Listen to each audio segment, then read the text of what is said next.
అమ్మాయికి జరిగే ప్రతిదీ నాకు జరగాలని కోరుకునేదాన్ని. ఈవెన్ సిల్లీగా ఉంటది. మీకు కామెడీగా అనిపిస్తదేమో. అక్క వాళ్ళిద్దరికీ మెచ్యూర్ ఫంక్షన్ చేశారు. నాకు చేయలేదని నేను గొడవ చేసేదాన్ని అమ్మతో.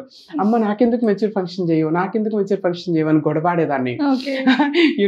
చిన్న చిన్న ఇన్సిడెంట్స్ ఉంటాయి. వాళ్ళకి కామెడీగా ఉంటాయి ఇన్సిడెంట్. నాకు అనిపించేది ఆ వయసులో తెలీదు కదా! 11, 12 ఇయర్స్ అంటే నాకు 7th క్లాస్‌కి వచ్చానంటే 11 ఇయర్స్, 12 ఇయర్స్ ఆ ఏజ్‌లో. ఏం చేస్తాను? ఒక ఎగ్జాంపుల్ చెప్తాను మీకు. అక్క వాళ్ళిద్దరికి చేశారు. నాకు అడుగుతుంటే చేయట్లేదు. అమ్మ ఎందుకు చేయట్లేదు అని క్వెషన్ మార్క్ వచ్చింది నాకు. ఓకే. సో అప్పుడు చంటి మూవీ చూసా. చంటి సినిమాలో మీనా గారు తాడాట ఆడుతూ కింద పడిపోతే ఆమెకు ఫంక్షన్ చేస్తారు. అమ్మ దగ్గరికి పోయి తాడాట ఆడుతూ కింద పడిపోయి అమ్మ నేను మెచ్యూర్ అయ్యా నాకు function this type of things. అంటే మనకు తెలియని వయసు. You can imagine. మనకి నవ్వులా ఉంది కానీ ఇది నేను అమ్మాయిని అనే ఫీల్ ఎంత స్ట్రాంగ్ గా ఉందో you can imagine that time. నేను అమ్మాయిని, అమ్మాయికి జరిగే ప్రతిదీ నాకు జరగాలి. బాయ్. అంటే మీరు ఇలా మాట్లాడుతున్నప్పుడు కూడా తను ఏమి అనేది కదా అసలు. ఆ టైం నుండి అమ్మకి డౌట్ వచ్చింది. ఇంకా తర్వాత డౌట్ అంటే ఫస్ట్ నుండి కూడా అమ్మ నన్ను కేర్ఫుల్ గానే చూసుకునేది. అప్పటి నుండి కొంచెం జాగ్రత్తగా చూసుకునేది. మై డాడ్ డోంట్స్ లైక్ కదా మనకి సిటీస్ లోనే అయితే మనకి సోషల్ మీడియా కానీ పాపులారిటీ ప్రచారం చేయడానికి పేపర్స్, న్యూస్ కావాలి. విలేజెస్ లో ఏమక్కర్లే, ఈజీగా న్యూస్ స్ప్రెడ్ అయిపోద్ది విత్ ఇన్ డేస్ లోనే. ఎందుకంటే ముచ్చట్లు చెప్పుకుంటారు విలేజెస్ లో, ఈజీగా స్ప్రెడ్ అయిపోద్ది.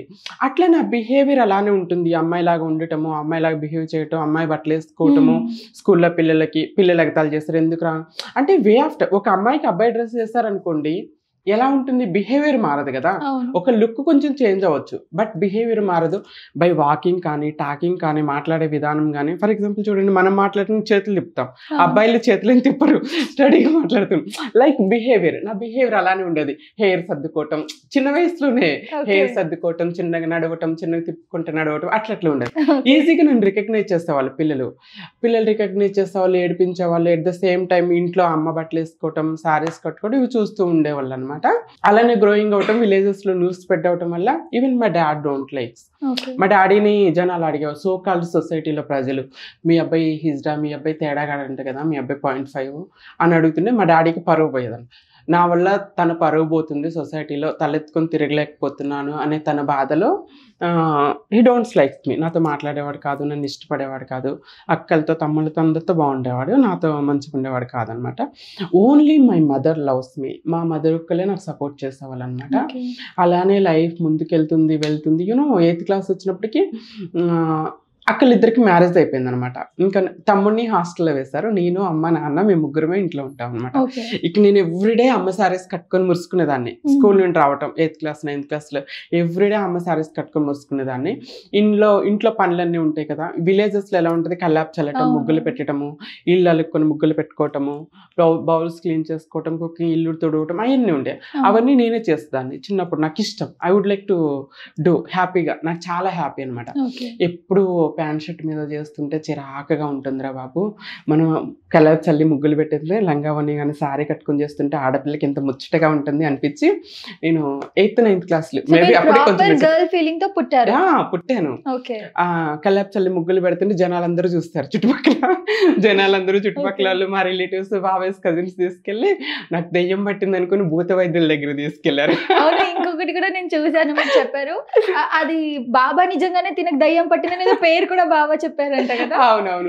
అంటే స్కూల్ నుండి వస్తుంటే ఈమెకి స్వాతి అనే దయ్యం పట్టింది. స్వాతి అనే దయ్యం పేరు కూడా బాగా గుర్తుంది. ఎందుకంటే ఆ భయము, ఆ కంగారు, ఆ టెన్షన్. ఆయన ఇప్పటికీ అప్పుడప్పుడు అనిపిస్తుంది, ఎవరన్నా బాబాలు పూజలు చేశానంటే అయ్యే ఇంత దుర్మార్గులరా బాబా అనిపిస్తుంది. ఎందుకంటే ఐ నో కదా రియాలిటీ, ఐ ఫేస్డ్ ఇట్. నాకు జరిగినట్టే, నాకు జరిగింది అందరికి జరుగుతుంది అని ఐ ఫీల్. ఎవరన్నా ఏమికి దయ్యం ఉంది ఇంట్లో, అది ఉందని చెప్పేసి మంత్రాలు చేసి తీసుకుంటారుగా, అప్పుడు అనిపించింది వీళ్ళు కూడా నేను అలాంటి అమాయకులే అనుకుంటా. I feel.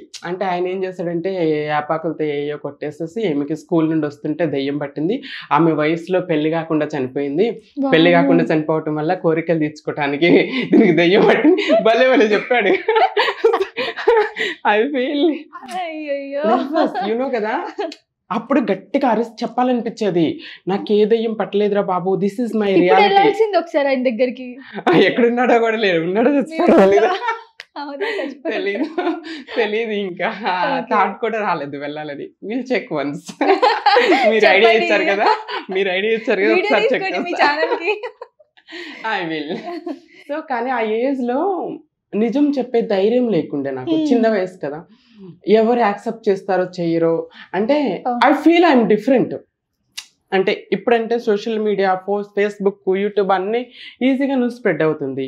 కానీ నాకేమి సోషల్ మీడియా తెలియదు, ఎవరు తెలియదు. ఐ ఫీల్ ఈ ప్రపంచంలో నేను ఒక్కదాన్ని అలా డిఫరెంట్గా పుట్టానేమో, అందరూ నార్మల్గా ఉన్నారని ఆ భయంతో నిజాన్ని చెప్పుకోవడానికి వెనకాడేదాన్ని, ఎవరికి చెప్పుకునేదాన్ని కాదు. నాలో నేను అంతర్మదనం అయిపోయేదాన్ని, నాలో నేను నేర్చుకునేదాన్ని, దేవుణ్ణి నిందించుకునేదాన్ని.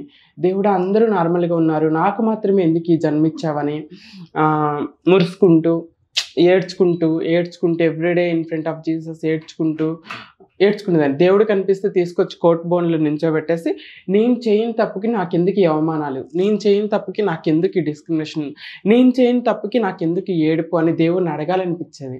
ఆ టైంలో ఇంకెవరికి చెప్పుకోలేను నా బాధ, నా మనసులో నేను దేవుడితోనే చెప్పుకునేదాన్ని. అలానే లైఫ్ ముందుకెళ్తుంది.